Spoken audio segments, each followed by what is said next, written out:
that works, see? I can't drop things on the floor when I sing. Okay, so we have here the second law here.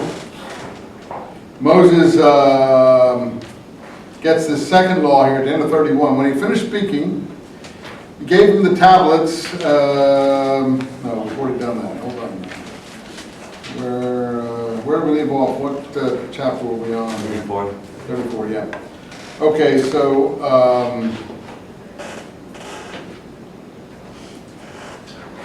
34.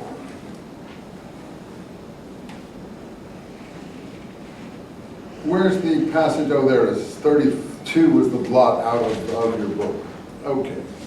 Anyway, so 33, he gets the command to move on. Move on, and they take the tent and pitch it and so on. And Moses goes into the tent, and he's face to face with God, and Joshua is his servant, and all this is pro-Joshua material. And Joshua never left the tent. So again, all this is written by people who are supporters of Joshua and his claims to whatever succession we have going on here. I do think there's historical material here, because people wouldn't be making these claims if they didn't think there was something to succeed and claim a succession to. So I do think we do have that here. Anyway, so somehow Moses is up on the mountain again. And this I don't understand at all, how in line 18 he's up again. And I don't remember him going up. Maybe you do. I thought he was down in the tent of meeting a moment ago. In any case, he's back up again, and the Lord or Moses or God or Yahweh says to Moses, lying in chapter 34, cut 2 tablets of stone, like the first ones, and come up the mountain. Well, he's going up again now. Whether these are misplaced or there's a lacuna or the narrator didn't get the flow right, I will inscribe to them the words that were on the first tablet. So once again, God is going to do the inscribing, not Moses. All Moses does is cut the tablets. So line 4, Moses cut the 2 tablets. Now, these 2 tablets must have been in shrines in Palestine or Israel or Judea. Probably first in the northern Eli Shiloh shrine that we get in when Eli as a priesthood before David starts to function. And then later in the Davidic temple, probably the 10 Commandments were there, and these are the legends that were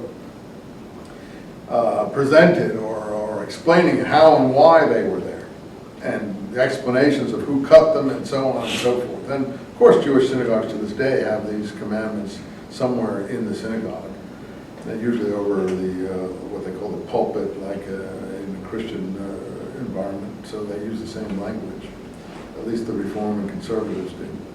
Anyway, so with the 2 tablets, he went up with the tablets. So he went up, the first time he didn't have the tablets.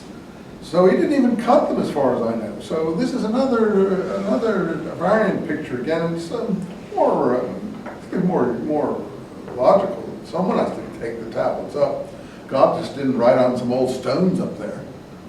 So these are dressed stone tablets, so I guess someone had to dress them. So the promises are pretty much the same. Tear down the Canaanite altars, smash their standing stones, cut their sacred poles, and so on and so forth.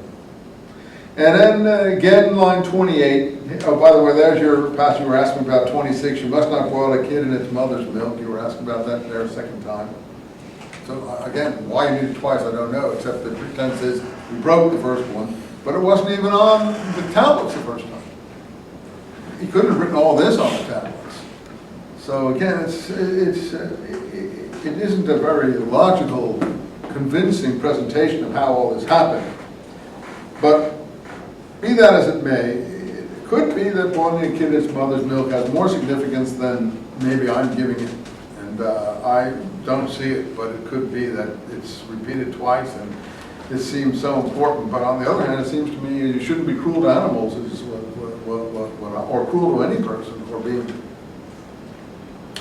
Anyway, he was 40 days and 40 nights, which is why in the New Testament you get all this 40 days and 40 nights allusions about about John or Jesus or other people. He was 40 days in the wilderness and tempted by the devil and stuff like that.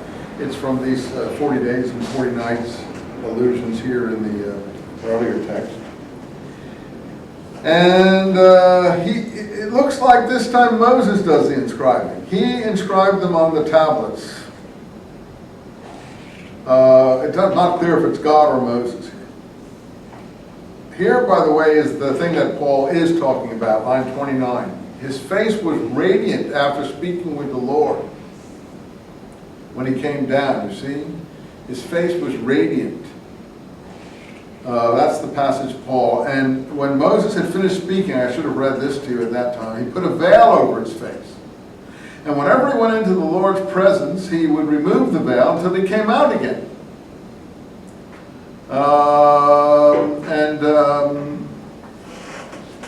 The sons of Israel would see the face of Moses radiant. That just totally contradicts Paul in 2 Corinthians. They saw the face of Moses radiant. So I mean, again, I don't obviously believe Moses' face was ever radiant, but that's neither here nor there. The point is, you can't take a text, use it, and then say it says something different. That to my mind is just opportunism. And teaching to people who just don't read the text themselves and therefore will accept whatever you say because you seem like the expert and they're not.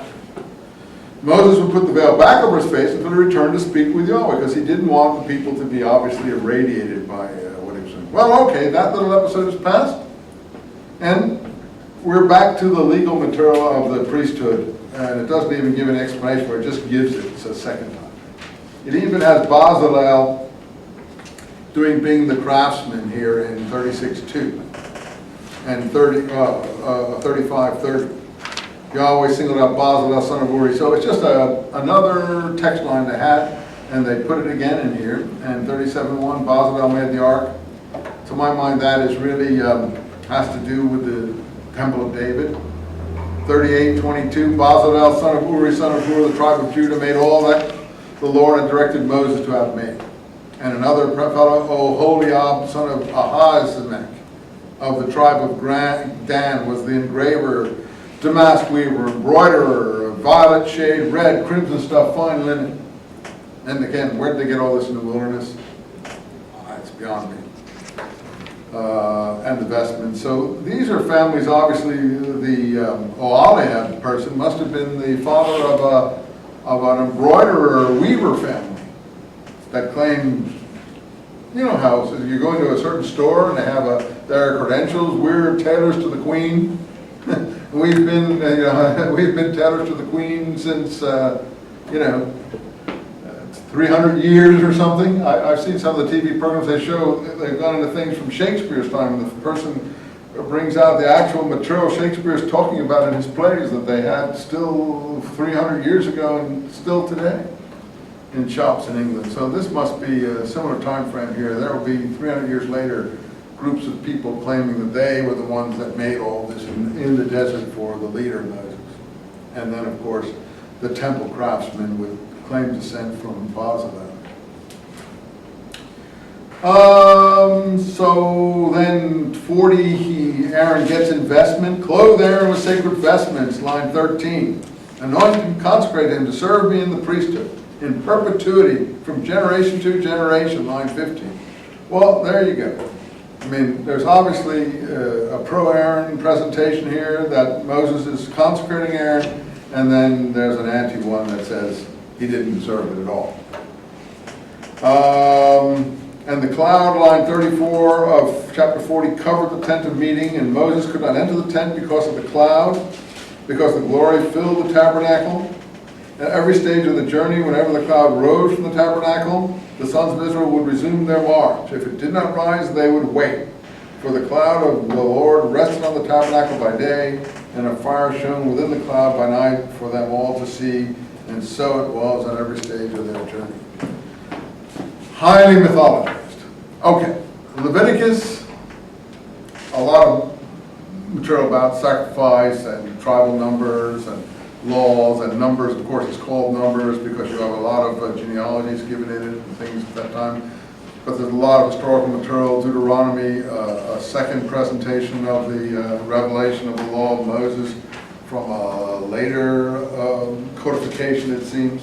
All this is really interesting, and it'll take you like 3 years to read. And I recommend it to you, but we need to move on to the conquest. This we find in 2 books, Joshua and Judges. So now the Pentateuch are those first 5 books that we have just gone through, more or less slow or quickly. Joshua is considered the 6th book. Now, funnily enough, since Joshua is a northern hero, do you know a people that is representative of the north to this day that still exists? Well, they're the Samaritans. They're mentioned in the New Testament in a positive way. And they still exist in Shechem in the north, and a lot of them have moved to the Israel coastline since the state of Israel was formed, and live in south of Tel Aviv in a little town called Bat Yam, next to the sea.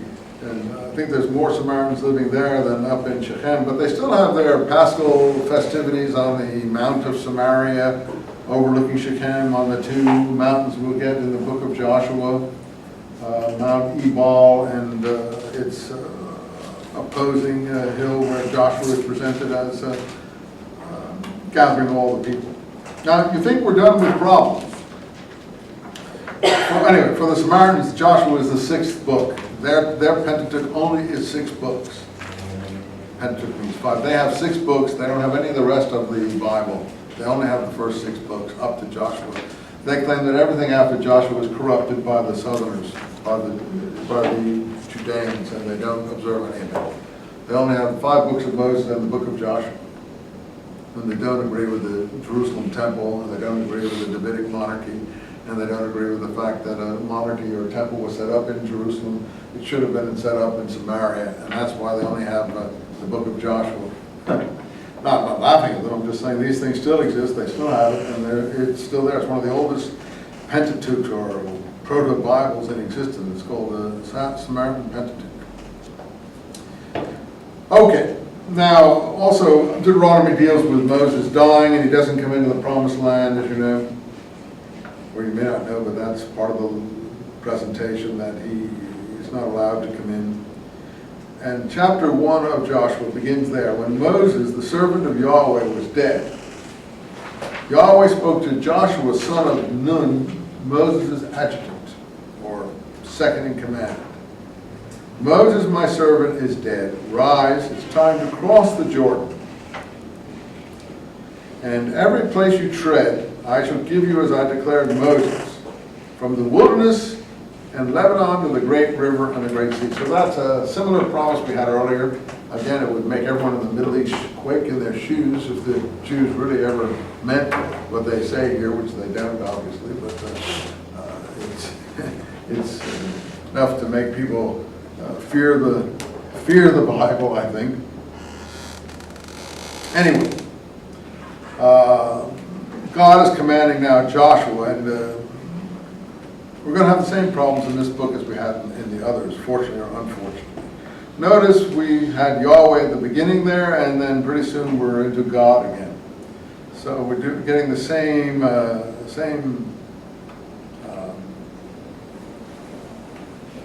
fluctuation back and forth, but I wouldn't be able to pick out all the different text lines, and I wouldn't even try. This looks Yahweh at the beginning, even though God is mentioned here.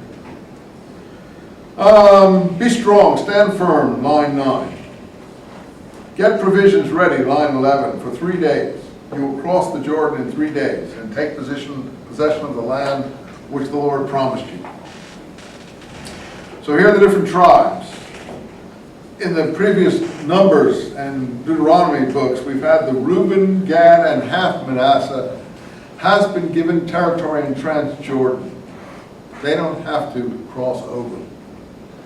They've already been taken care of there. But the book says that I think you're supposed to go and help your brothers and then go back. So this is to explain why some of the Israelites still live in the Jordan area, Transjordan area, and those are 3 tribes, Reuben, Gad, and half Manasseh. Who's Manasseh?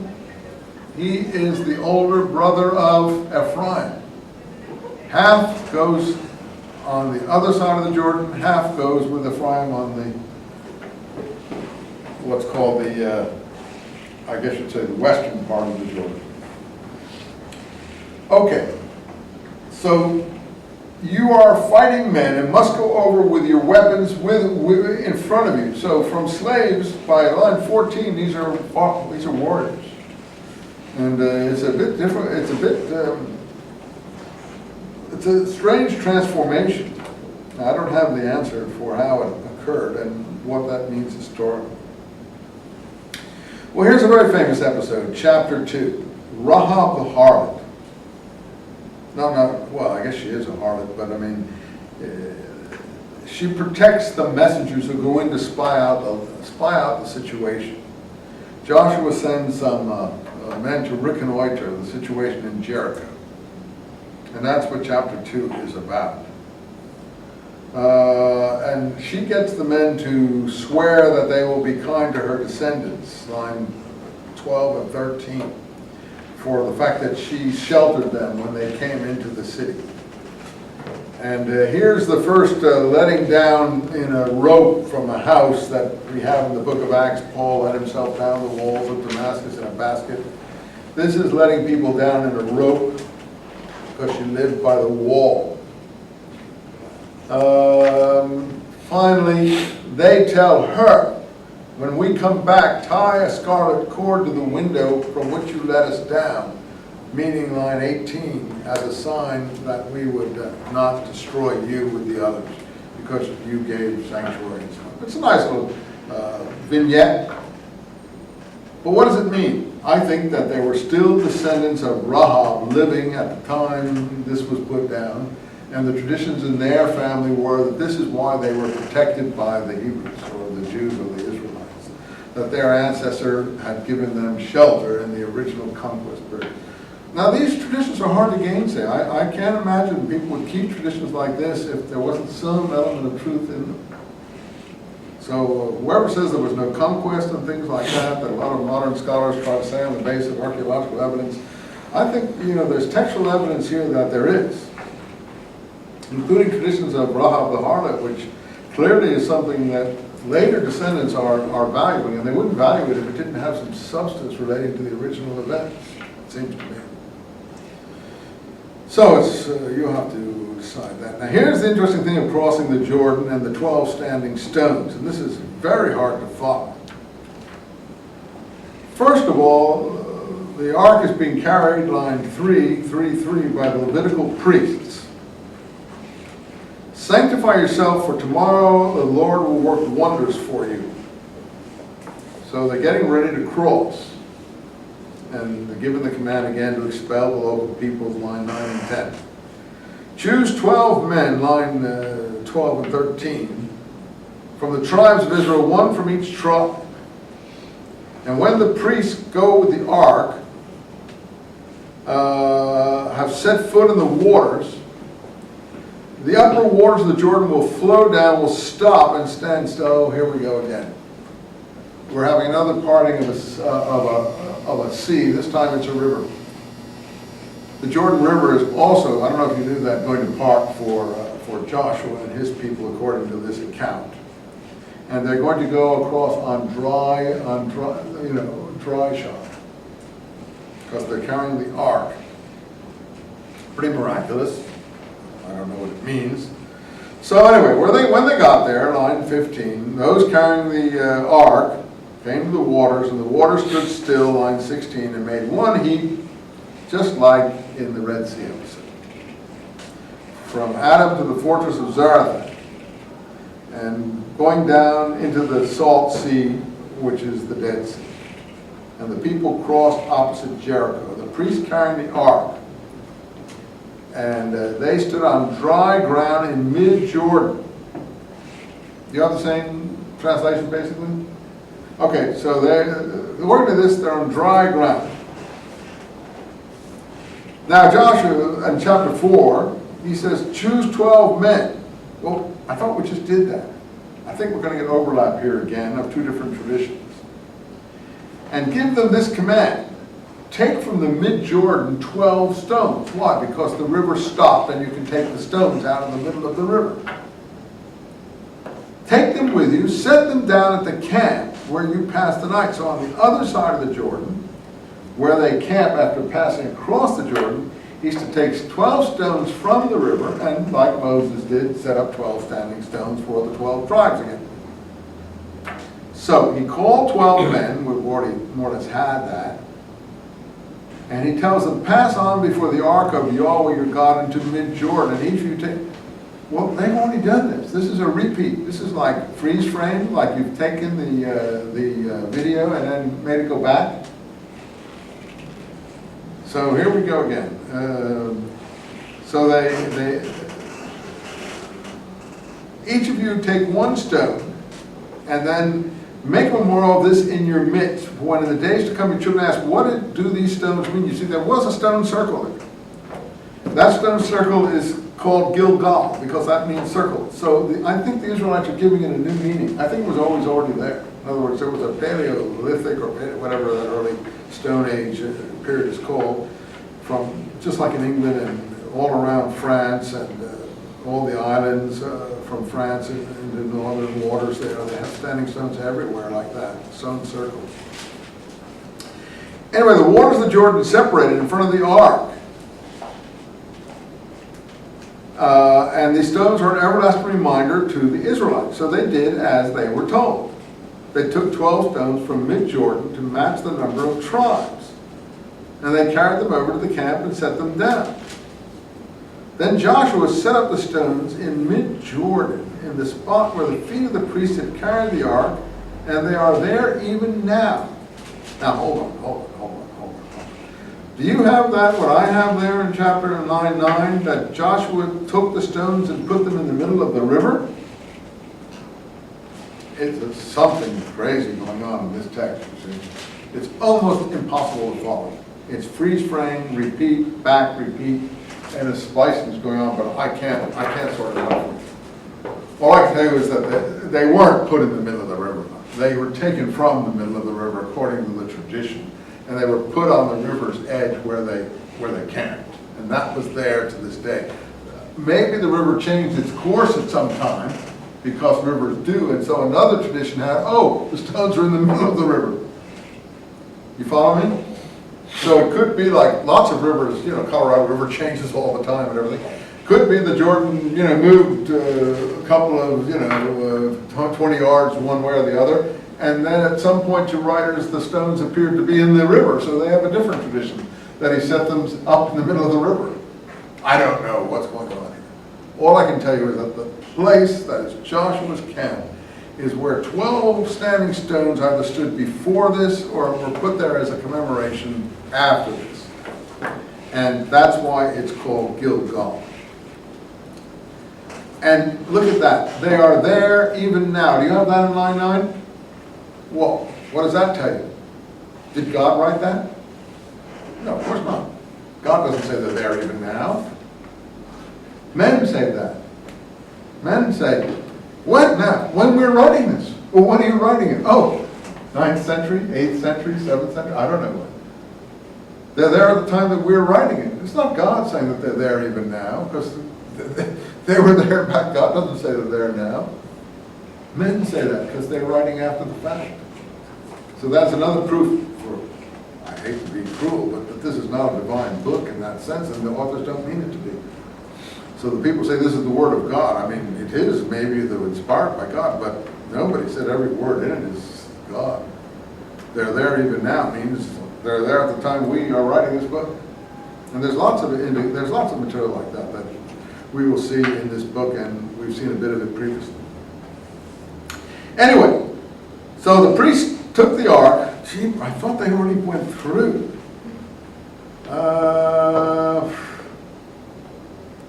Let's see, and Emet in line 317, and they'd finished crossing the river.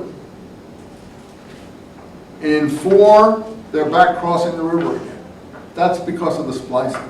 I think we help the text by taking away these contradictions, by showing that editors have put different text lines side by side and haven't been able to change the narrative because they felt the material was so holy. So this text has, the priests came last after all the people had crossed, line 12, and there were 40,000 warriors, and they crossed before Yahweh, ready for battle on the plain of Jericho. And Yahweh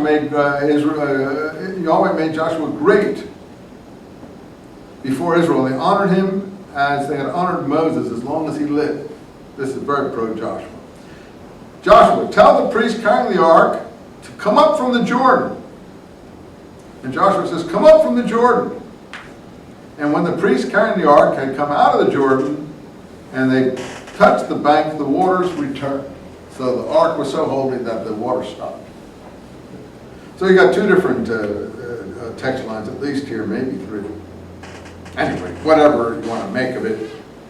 On the 10th day, line 19 of the first month, they know exactly when it was. The 10th day of the first month, which is in the Passover time, the people came up from the Jordan, made their camp at Gilgal. There it is.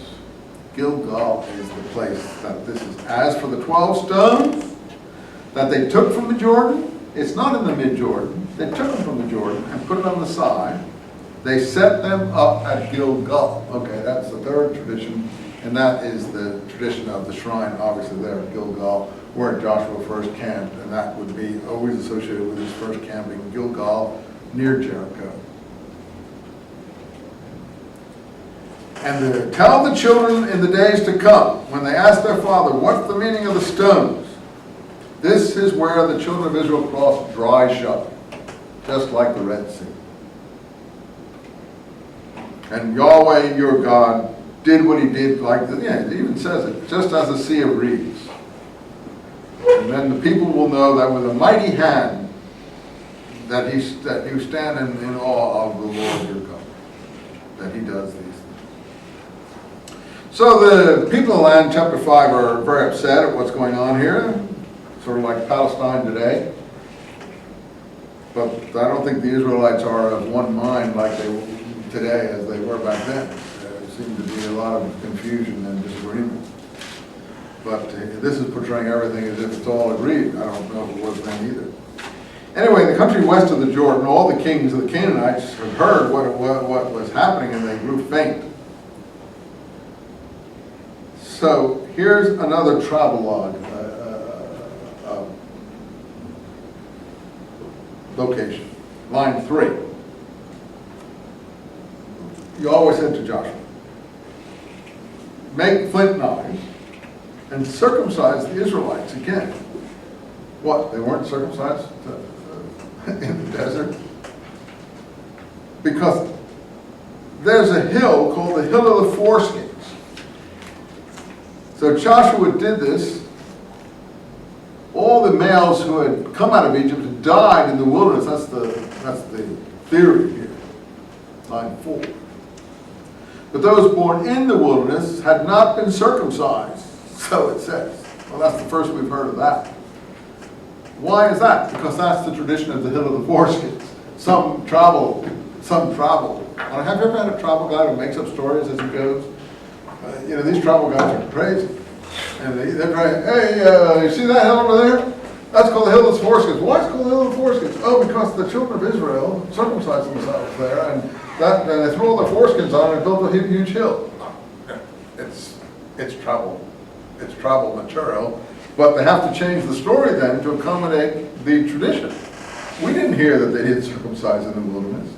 We didn't even hear that they didn't all survive. But in any case, that is so now this is the Hill of the Foreskins. Obviously, it may have been called that for some other reason and took this name, but in any case, that's the presentation that the gatherer of the traditions give us here.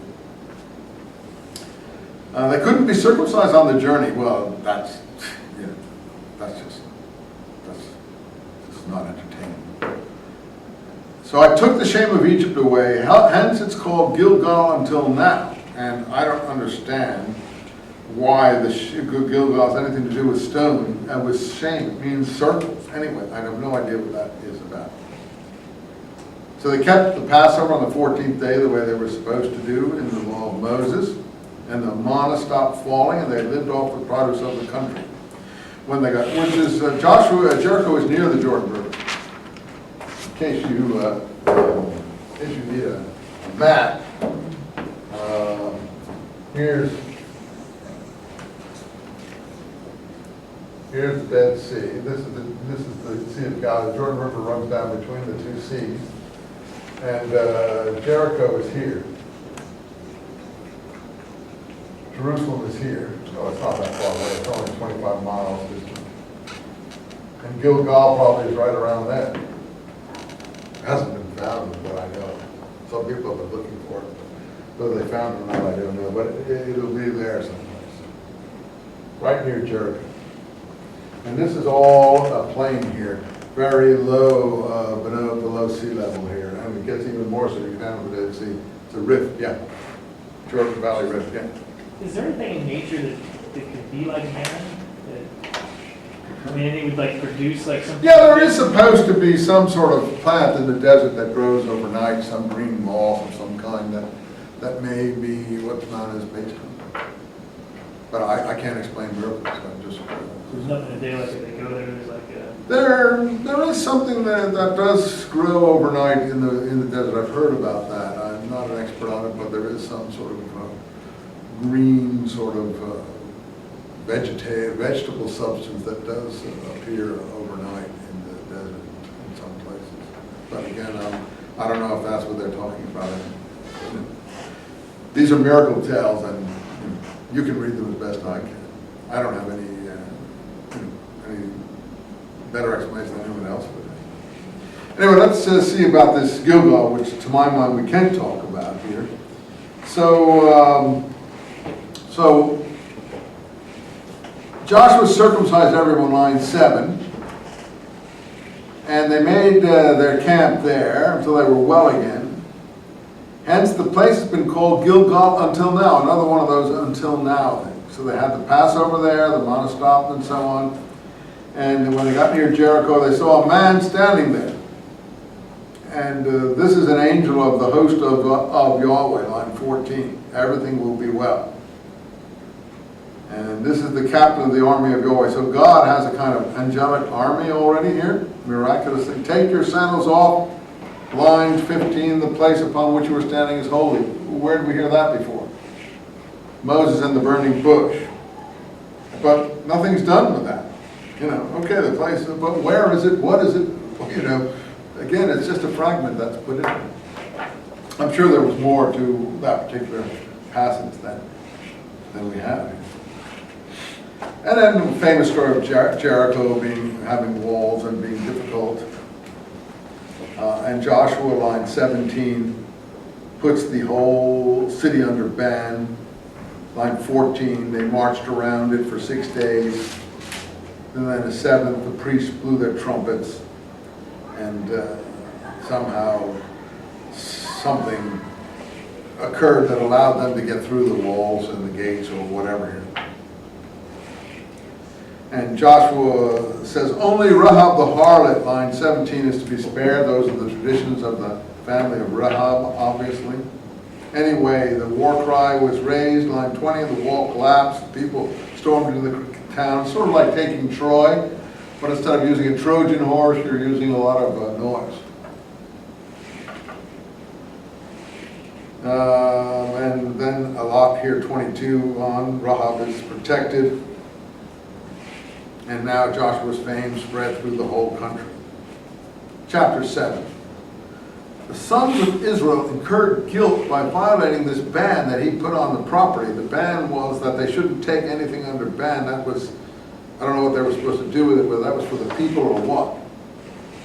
But Achan, son of Carmi, son of Zabdi, son of Zerah. Where did we hear about Zerah before?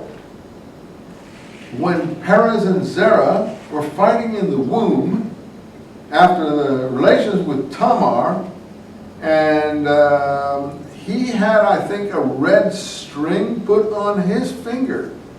Something like the red rope that Rahab has let down from her thing here. I don't know what it all relates to here, except that now he's not considered a very good chap.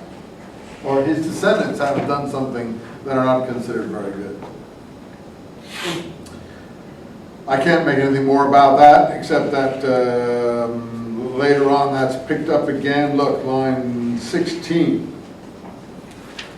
They did drew some lots, and the clan of Zerah was singled out, and so this lot situation, drawing lots, could say that somebody had kept back some of the banned material. And conclusion, line 25, is that these persons brought evil on the community, and they were stoned. And a cairn was raised, which is there today. There it is again, 26, more tourist guide material. So that's another tourist guide going to the location. Oh, you see that? Now there's a cairn over there, and that's where the Israelites stoned Achan, son of Carmi, the descendant of Zerah. These are all local traditions, local known places that the writer is then filling in into the storyline here. And that's why it's called the Vale of Achor, and it's still called that now. And by the way, it's still called that today because the Qumran caves are down near the Vale of Achor. You talk to Israelis and they say, oh, the Vale of Achor. They still call it that. Little sort of mini valley. I guess that's what a vale would. Now to go back here is some problem with the people of Ai. Now Ai is on the way up here. Ai is not down there in the valley. You see, well, this is not good. This should be further up like this. But anyway, this would be Shechem here. And then over here would be Bethel someplace. We did this before. Anyway, Ai is somewhere here on the way up. Ai. And it's on the way up from the rift up into the hill country. So they pass some people who tricked them here. These are the people from Ai who play a trick on them, and they're forced to make a treaty with them. And obviously, this is another classic memory that the narrator is collecting here and is remembered. So where is that first, let's see, that first encounter with these, let's see. He sent men to Ai, east of Bethel, reconnoiter the country. So they went up and they said, there's no need for all the people to go. 2,300 men would be enough. So, because the enemy aren't so many, so 3,000 go up. But they failed, lost heart and retreated. So that's the problem of someone who's being blamed for this, that they didn't treat the band properly in Jericho. And that's the cairn. So chapter 8, back again to Ai. I'm going to put him into your control, God says to Joshua here. So, again, Joshua prepares for this battle. He took 5,000 men, line 12, between Bethel and Ai. And when the king of Ai saw what was going on, he hurried out to engage them there. And they left the town undefended, line 17. And they destroyed the town, burned it, and so on and so forth. And they attacked the men there, line 22. And the king of Ai was captured and brought to Joshua, line 23. And Joshua was pretty violent, as you see. Anyway, they slaughtered everybody, and it's pretty gruesome here. And the town was under ban. All the booty and everything else, line 27. Joshua burned everything. Now, it sounds pretty gruesome. But later on, we're going to find out that none of these things seem to have actually happened, because after Joshua was finished with all this, we're going to find later on in the book, after everything seems to have been conquered by Joshua, line chapter 13, after all this conquering material that ends with the list of all the kings that were conquered, 13:1. Now Joshua was old and advanced in years, and the Lord said to him, you're old, yet much of the country still remains to be subdued. And he lists the country that still remains to be subdued, and it seems to be most everywhere. So we're going to find that the book breaks at 13 and a whole new picture emerges from 13 to the end of the book that makes it seem as if all this was bravado here. That in fact they hadn't done what they said they were going to do. And that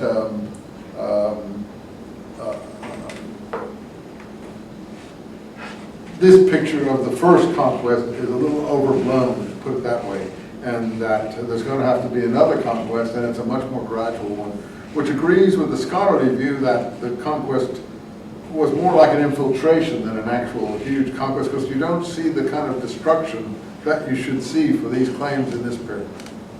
In any case, let's go back to the more aggressive picture here. He hanged the king, line 829, and he ordered his body to be taken down from the tree at evening.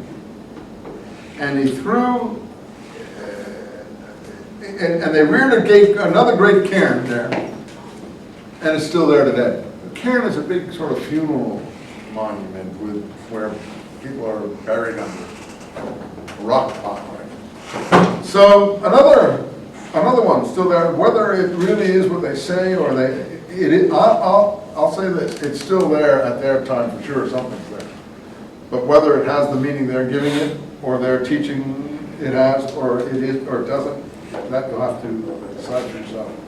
Anyway, he built an altar in Mount Ebal. Now, Mount Ebal is not anywhere near this where we are here. Mount Ebal is in Shechem. There are two hills that the book of Joshua will end with: Mount Gerizim and Mount Ebal, and Shechem is in the middle of them, and Shechem is up here. Well, they haven't even gotten up there yet. And pretty soon, this is a weird book, pretty soon, Joshua's going to be back in Gilgal. He's going to be back where he started, if I can find it. I'm not sure I can find it. But he's going to be back in Gilgal, and that would seem to be where his camp was. And he only seems to go up on forays and then come back. I think we'll have to probably won't get there this time. I'll do as much as I can this time. But I think, in fact, he will come back. But let's just see now what happens here. So anyway, he's supposed to have built the altar up in Shechem. We've had Abraham there, we've had others pass through there, we've had people building altars in Bethel, and now we have Joshua building one up in Ebal, which is Shechem. And here he wrote a copy of the law of Moses on stones. So there's a tradition that shrine has another copy of the law of Moses, and this Joshua wrote as a copy of what Moses wrote, and that would be probably in the temple in Shechem, that would be a tradition involved in that temple. So this is, they all took their places, one in Mount Gerizim, the other in Mount Ebal, line 33. And Joshua read the words of the law, 34, as stands written in the book of the law today. And the Samaritans, by the way, still enact this between these two mountains of Gerizim and Ebal, because they take this very seriously. All right, chapter 9. This is the group that tricks them. They're not the Aites, they're the Gibeonites. Gibeon. Oh, there it is. That's what I was looking for. Look at 9:6. This seems totally out of place here. I would say what we just read goes later in the book. And this is the next episode. That Joshua is in Jericho and after Ai, and the inhabitants of Gibeon heard that, and they came to him in his camp in Gilgal and made believe they didn't live in the country. You see that? Line 6. We come from a distant country. Please make a treaty with us, because we're not, we're like you, Habiru. We're wanderer people. We're intermediate sort of raiding Abiru people. We don't live in a settled way like these other people.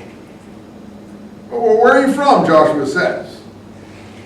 And they sort of tell him and so on. And they And so they make a treaty together. And their wineskins were filled, and they give them sandals for traveling. And Joshua granted, chapter 9:15, the treaty, and the community ratified it. Now this is obviously a group of people still living in the country much later who say, we have a treaty of peace, you do not to attack us, and they probably have documents that they show that, in fact, Joshua, your leader, agreed that we would not be attacked.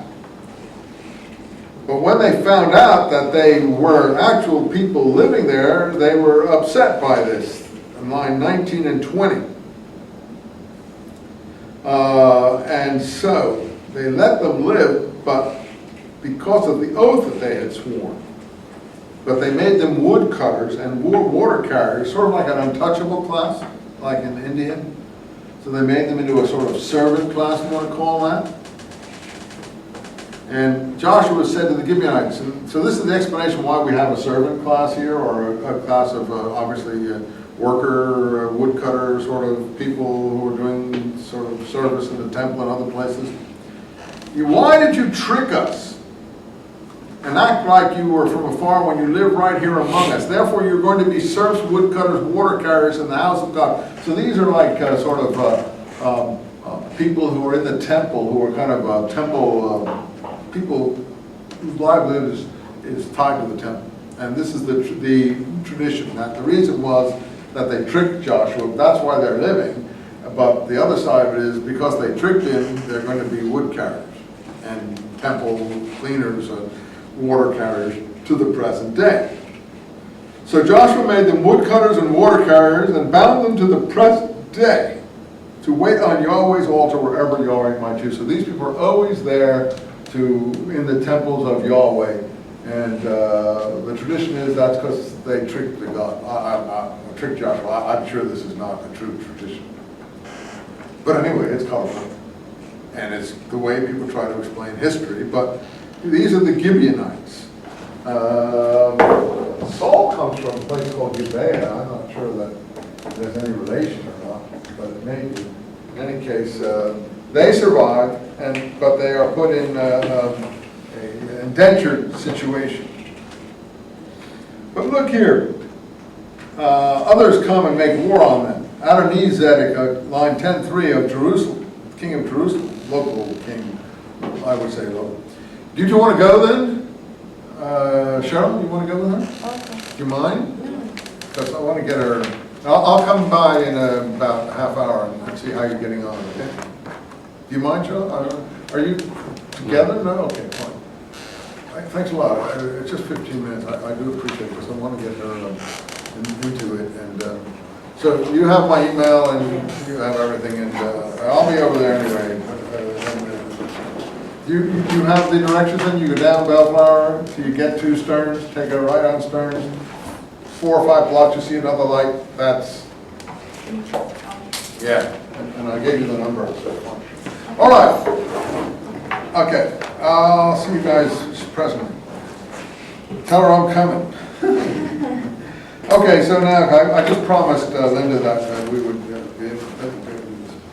So now they are allies here. Look, the men of Gibeon sent word to Joshua in the camp at Gilgal that these men are coming against them. So they're not just, tricksters. They actually are allies. And but Joshua, you see, is not at Shechem. He's not up in Ai. He's not up in Bethel. He's down still in the Jordan Valley. That's where he hangs out, down in the valley. He hasn't come up into the mountains in any successful way. The kings are all up there still. And so we have some misplacement of data here. This is a famous episode because he wins this battle. The sun stood still, line 12 and 13, over Gibeon, and the moon over the vale of Ayalon. And the sun stood still and the moon halted till the people had their vengeance. This is a battle where Joshua is able to clean up the situation because God makes the sun stand still according to this miracle situation here. Is it not written in the book of the just or the book of the Yashar in Hebrew, the upright, that the sun stood still in the middle of the day. How many have that it's written in the book of the Yashar, the book of the righteous, or the book of the upright? What do you have in that line 13 there? Anyone have a different, what do you have as your translation? Yashar, it means straight, just, upright. So it's book of the Yashar, book of the just. So there, what's important though is there is another book. You see? They are admitting that there is another book that we don't have, that they have. Probably a source for some of these miracles that they're talking about here. So there is another book. It has this story about the sun standing still. And there was never a day like this previously, when the Lord obeyed the voice of a man, for the Lord was fighting for Israel. And what happens after this battle? He goes up, fights these kings, and what happens then? Return to the camp at Gilgal. So if you don't have an idea of the geography, see, most people don't visualize the geography here. You just think he's right in the middle of the country and he's conquering everything, but he's not. He's right back where he started from. He goes back down here again. He wins a few battles up here, but he comes back down here to his camp. And it's not clear that he really does as much as they seem to be claiming here, or annihilates as many people, because pretty soon there's going to be foreigners in the country all over the place, and no one has been annihilated from what it seems. In any case, the 5 kings who fled in line 16, Joshua's moved his camp. I don't know where this is, this cave at Makkedah. But they're hiding in this cave, and he puts a big stone in front of it. And again, he hangs them until evening on these trees. They were taken down before evening. And great stones were laid at the mouth. That's another travel point. Great stones were laid at the cave, and they're there till this day. The travel guide here. He's taking you around. You see that cave over there? That's where the great stones, that Joshua put those stones there 500 years ago. But, you know, it's sort of like someone taking you out to Grand Canyon and saying, oh, you see Grand Canyon there? You know, Chief Geronimo did such and such, such and such. You can't rely on the tourist guide testament. I mean, maybe some basis to it, but, you know, I don't even know if the stones Joshua put there or were there long before. Anyway, all I know is that there is a cave with stones in front of it. I think that is something you can be sure of. Now, if you think the story is credible, then that's fine too. So he conquers some more areas here from 28 onwards. Give you some place names. I don't have all of the places. I'm about Lachish to Eglon, 34, Eglon to Hebron. Hebron is in the south. But be careful, because very shortly we're going to hear that Hebron hasn't been conquered, and that the Judahites have to go and conquer it themselves, and Joshua didn't do it at all. And Caleb has to go and do it. So we're getting 2 conflicting views of the conquest here. This is claiming an awful lot for Joshua. Hebron is, you know, in the south here. It's Judahite territory. It's down here. Not that far. Here's Bethlehem here, and Hebron here. Well, Hebron's here. This is Beersheba. This is Hebron here. This is Bethlehem here.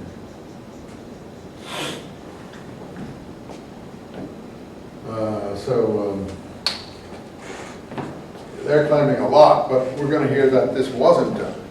So, again, as you see, Joshua is just like Exodus. So, well, Professor Eisenman, what are you saying? Is the whole Bible like this? No, it isn't. Just these historical books are stitched together from overlapping traditions that even they didn't understand, but you have to give them credit. They didn't throw anything away that they had, from what I can see. They just kept it all, and they tried to make sense out of it, but they didn't feel that they could discard anything that they didn't understand. And I think that's at least credit to them. Okay, so he goes to Hebron and treats everyone the same way, and here it is, line 40. Joshua subdued the whole land. From the highlands, the Negev, the lowlands, the hillsides, all the kings. He left no man alive. He delivered everybody to the band as the Lord had commanded, from the Kadesh Barnea, wherever that is, down to Gaza. We know where Gaza is. From Goshen to Gibeon, all the kings and their kingdoms, Joshua mastered in one campaign, because the Lord of God of Israel fought for Israel. This is the formula of the whole history. And Joshua and all Israel with him returned to the camp of Gilgal. Well, which is like saying he didn't conquer anything, because he's right back where he started. And you don't hold a country by in that way. Okay, so that's that particular text line's claim. Now let's see what else we can deal with here. Hatzor, line 10, is a northern town. And more burning and conquest. Line 15. The Lord ordered his servant Moses.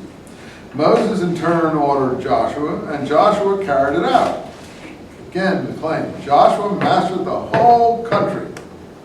The highlands, the Negev, the whole land of Goshen, wherever that is. I thought that was in Egypt, but I guess it isn't. The lowland, the Arava, which is down in the Negev, on the way to the Red Sea. The highlands and everything. From Mount Seir to the Vale of Lebanon, Mount Hermon. No, it didn't happen like that. It's just an overclaim by some over-enthusiastic historians, because we're going to hear that it didn't happen very soon in chapter 13. And he wiped out giants from the highlands, Anakim, which means giants in Hebrew, and Hebron, and Gaza, and Ashdod, all these places we're familiar with now. He mastered the whole country. And now we're going to get a real big list that have actually been a list somewhere. Here's the list, line 9. King of Jericho, 1. King of Ai, 1. King of Jerusalem, 1. King of Hebron, 1. Somewhere this list existed of all the different kings that he supposedly subdued. Total number of kings, 31. Well, okay, maybe. But chapter 13 then comes and says, Joshua was old, yet much of the country still remained to be subdued. And this is what's left. Philistine's land, Shihor east of Egypt to the boundary of Ekron, Gaza, Ashkelon. Well, we just heard Gaza, Ashdod, Ashkelon were taken. Now we hear that they're not. Up to Mount Hermon, we heard he took Mount Hermon. Well, now we hear that it wasn't.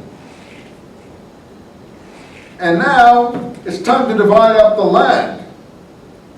But you see, the dividing up of the land is between people who are supposed to go and conquer their own portion. This sounds more realistic, by the way. Okay, we're all a tribal federation here. Here we all are, we've crossed the river here. Now, if you want a part of this land, you've got to go and get it for yourself. So they drew lots, and they explained what the different lot situations were here, and what the different areas that were given. And notice the Reuben 15 has a portion according to their clans. It gives their clans. And this Balaam, the son of Beor, line 22, is put to the sword. He has a soothsayer back in the Numbers who greeted the Israelites in Transjordan in a positive way in some respects. And you see half tribe of Manasseh, line 29 is back on the other side there. And it says here, this is what Moses did in the plains of Moab. On the other side of the Jordan, that's Moab over there, before they came over into Jordan. But Levi, he gave no inheritance. Because Levi was to serve the Lord. That was Moses' tribe, a priest class, basically, as we got in the Golden Calf episode. Now listen, 14. These are the portions that we'll stop here in a minute when I just want to get this other picture, and we'll finish up next time with the rest of this other picture. But look how this other picture begins. These are the portions the Israelites received as an inheritance in the land of Canaan, assigned to them by Eleazar the priest and Joshua the son of Nun. Now that Eleazar the priest is not Moses' son Eleazar. That's spelled with an I. It's Aaron's son Eleazar, spelled with an A. And you see, now it's 2 people dividing up the land, not 1. And it's not all Joshua, it's him working with a priest. a descendant of Aaron. So here the sons of Joseph gets 2 portions for Manasseh and Ephraim. The Levites don't get anything except some towns that are protected towns that they have some control in. And line 6 is the key. Certain sons of Judah came to Joshua at Gilgal, and Caleb, that's the Judah hero at this point, son of Jephunneh the Kenizzite, and said to him, you know what Yahweh said to Moses, and so on and so forth. Take the land. It's a long, huge paragraph here. I'm 85 years old, line 11, still as strong as when Moses and I were going up the mountain together and so on. You have to go and take the land that was promised you. So he's 85 and nothing's been taken. This is another narrative contradicting the previous narrative. Do you see that? So, you have to do it. I'm not doing it. The Anakim are there. You know, you have to drive them out. So Joshua didn't drive out the Anakim, according to this text. The sons of Caleb have to do this. This is very complicated, isn't it? So the sons of Caleb, so Joshua blessed Caleb. Joshua's, okay, he's blessing people, but he's not doing it. And he gave them Hebron, but he hadn't conquered it yet. So Hebron, to the present day, has remained in possession of Caleb, because he did the will of the Lord. And the name of Hebron in earlier times was Kiryat Arba. Arba being the greatest man of the Anakim. Now, today, when the Jews have gone back to Hebron, they've named their part of the place Kiryat Arba. They live in Kiryat Arba, the Arabs live in Hebron. Never mind. So here is the story of Caleb's conquests. You can read that in line 4 to 12. Line 13 is clearer. Caleb, son of Jephunneh, was given a portion among the sons of Judah in accordance with the order given by Yahweh to Joshua. Caleb drove out the sons of Anak. He went to Debir. And so on, and so on, and so on, and so on. And these are the places given to the tribe of Judah, so it's all the listing of their places here in 21 to 63. But look, the sons at the end of Judah could not drive out the Jebusites from Jerusalem. And the Jebusites live in Jerusalem side by side with the sons of Judah, as they still do today. So Joshua didn't put everyone to the sword. That's just a mythological picture. Joshua didn't, he may have defeated the king of Jerusalem in a battle, but he didn't take the land of the Jebusites. Who takes Jerusalem finally? David. David is in Hebron, and he later conquers Jerusalem. Jerusalem is in the land of the Jebusites, another group of Canaanites. But even that, this narrative says they're still living with the sons of Judah to this day, side by side. So we have a much more gradual, not as violent, much more realistic picture of the real situation. It would be like the Israelis saying, we took everything, we drove the Arabs out, we did all these things, and then we look at the real situation today, it's still a complete mess. Part of it is one way, part of it is another way, and so on and so forth. I'm not saying it should be any way, but I'm saying one side could make great boasts and claims, but that's not the reality of the situation. They're still living side by side, and no one was driven out, and that's the situation. Maybe the ideal situation was what these people imagined, but the real situation is this. The next group, 16, is Ephraim. These are the sons of Joseph, as I told you. The inheritance of Joseph, line 16:4, Manasseh and Ephraim. We have the blessing on Ephraim in the Jacob material in Genesis. And I'll just give you that for a minute. This was the inheritance of the tribe of Ephraim. According to the clans, was the town set apart for the Ephraimites, 9. Inside the inheritance of the sons of Manasseh, all those towns and villages. The Canaanites lived in Gezer, were not driven out. They have remained in Ephraim to the present day, but are obliged to do forced labor. So even in Ephraim, where Joshua's home territory, the Canaanites were not driven out, nor obviously were they killed. So it's quite a different picture